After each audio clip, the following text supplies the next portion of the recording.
আসসালামু আলাইকুম, welcome to my গতকালকের বাকি ভ্লগ। সো গতকাল যেহেতু বলেছিলাম যে আমি ঢাকা ইউনিভার্সিটি এরিয়াতে গিয়েছিলাম, সেখানে আমার একটা এক্স কলিগ মানে ছোটো ভাই আর কি জয়েন করেছিল, আবির। তো ও একটা ভালো জব পাইছে, আমরা তাকে ধরে বেঁধে নিয়ে গিয়েছিলাম অষ্টমাঞ্জনে। যদিও শাহবাগ থেকে অষ্টমাঞ্জনে যাওয়াটা আমার কাছে একটু ভেজালই লাগছে, বাট তারপরও গেছি যে খাইতে হবে এই আর কি। যদিও সকাল থেকে আমরা ভাজা পোড়াই খাইছি, মানে দুপুর থেকে যখন থেকে বের হয়েছি আমরা ভাজা পোড়াই খাইছি। ভাজা পোড়া হাবি যাবি এইটা সেটা খেতে খেতে ভাবলাম যে না, অষ্টমাঞ্জনে যাওয়া যাক। আর বাই দ্য ওয়ে আমাদের আগে থেকেই প্ল্যান ছিল যে আজকে আমরা অষ্টমাঞ্জনে যেয়ে দুপুরবেলা খিচুড়ি খাবো, বাট সেটা যেহেতু হয়নি, সো হোয়াই নট রাতের বেলা। আর যেহেতু আবিরকে পেয়ে গিয়েছি সেখানে সরাসরি চলে গেলাম। যাওয়ার পরে যে মেনু দেখলাম, মেনুর পরে চলে আসলো। আমরা আসলে তিনজন একই প্যাকেজ নিয়েছিলাম। আসলে আমার মাথাতেও আসে নাই যে এতদিন পরে যেহেতু অষ্টমাঞ্জনে গিয়েছি নতুন কিছু আছে কিনা সেটা ট্রাই করে দেখি। বাট ওই যে ওল্ড স্কুল, এটা হচ্ছে আমার কিউট ছোটো ভাই আবির। আর এই যে খাবার চলে এসেছে আমাদের, খাবারটা ছিল একটা সেট মেনু, মোস্ট হাইপ ওঠা মেনু যেটা আর কি। 12 পিস কালা ভুনার সাথে আপনি পাচ্ছেন খিচুড়ি, সাথে বোরহানি আর সালাদ। তো এই যে চলে আসলো খাবারটা, দেখতেই পাচ্ছেন।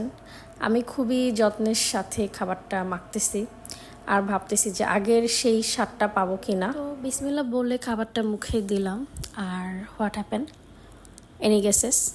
আচ্ছা, এখন আমি আপনাদেরকে কোশ্চেন করতে চাই, যারা রিসেন্টলি অষ্টমাঞ্জনে গিয়েছেন তাদের কাছে এই যে মোস্ট হাইপ ওঠা যে খাবারটা, তাদের প্যাকেজটা, যে 12 পিস কালা ভুনার সাথে আপনারা বোরহানি পাচ্ছেন, সালাদ পাইতেছেন, আর শসা সালাদ তো পাইতেইছেন।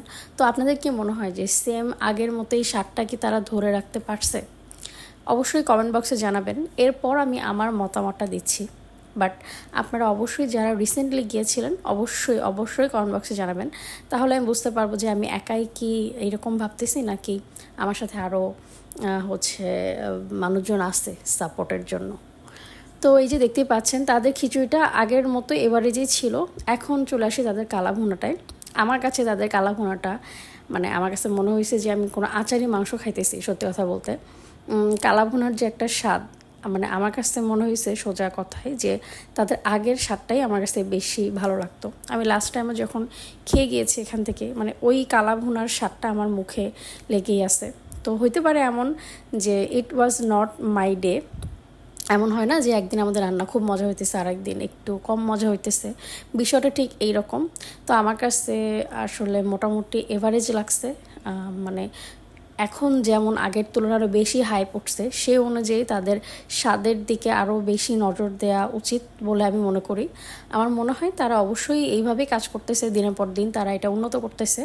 হোপফুলি সামনে ভালো কিছু পাবো, বাট আমার কাছে মনে হয়েছে যে আগের স্বাদটাই আরও বেশি ভালো ছিল। তো এর সাথেই শেষ হয়ে গেল আমাদের আজকের ইভিনিং, এখন বাসায় যাওয়ার পালা। তো দেখা হচ্ছে আপনাদের সাথে নেক্সট কোনো ব্লগে। Till then take care, by.